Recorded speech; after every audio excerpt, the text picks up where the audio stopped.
CPML new democracy ఆధ్వర్యంలో ఈరోజు షర్లలో భద్రాద్రి కొత్తగూడెం జిల్లా కమిటీ ఆధ్వర్యంలో ప్రెస్ మీట్ నిర్వహిస్తున్నాం.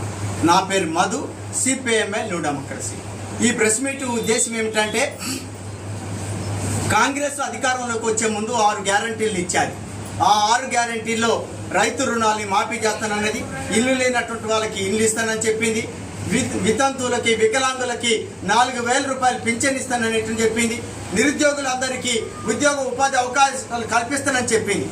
ఈ గ్యారంటీలు కూడా 6 గ్యారంటీలు ఏ ఒక్కదాన్ని కూడా సంపూర్ణంగా అమలు చేయలేదు.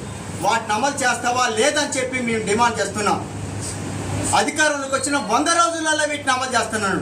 100 కాదు, సంవత్సరం గడిచిపోయింది, అయినా అమలు కావటం లేదు. అమలయ్యే పరిస్థితి కూడా ఎక్కడ కానరావడం లేదు.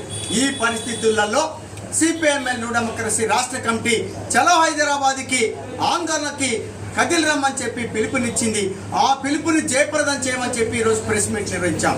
అలాగే దాన్ని జయప్రదం కోరుతూ వ్యక్తిగత దరఖాస్తులతోటి ఇల్లు లేనటువంటి వాళ్ళు, రేషన్ కార్డు లేనటువంటి వాళ్ళు ఎవరైతే ఉన్నారో పేదలందరూ, కోడి భూములకి పట్టాలు రానటువంటి వాళ్ళందరూ కూడా 11వ తారీఖున ఎంఆర్ఓ ఆఫీస్కి షర్లకి కదిలి రావాల్సిందిగా ఈ సందర్భంగా కోరుతున్నాం. ఈ సమస్యల పరిష్కారం కోసం ఉద్యమాలే పరిష్కారం, పోరాటాలే పరిష్కారం. అట్లాంటి పోరాటాలకి నడుం బిగించాల్సిందిగా ఈ ప్రాంత ప్రజల్ని కోరుతున్నాం. 6 గ్యారంటీలతో పాటు 7వ గ్యారంటీ కూడా ఇచ్చాడు రేవంత్ రెడ్డి గారు. 7వ గ్యారంటీ ఏంటంటే ప్రజాస్వామ్యాన్ని రక్షిస్తున్నాను.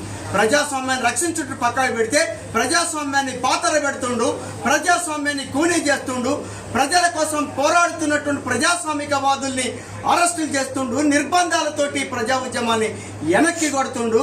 అందులో భాగంగానే ప్రజల తరపున కొట్లానే విప్లవకారులని బుట్టక పెనుకోటు చేస్తుండు. వీటన్నిటినీ తీవ్రంగా నిరసిస్తున్నాం, వ్యతిరేకిస్తున్నాం. ప్రజా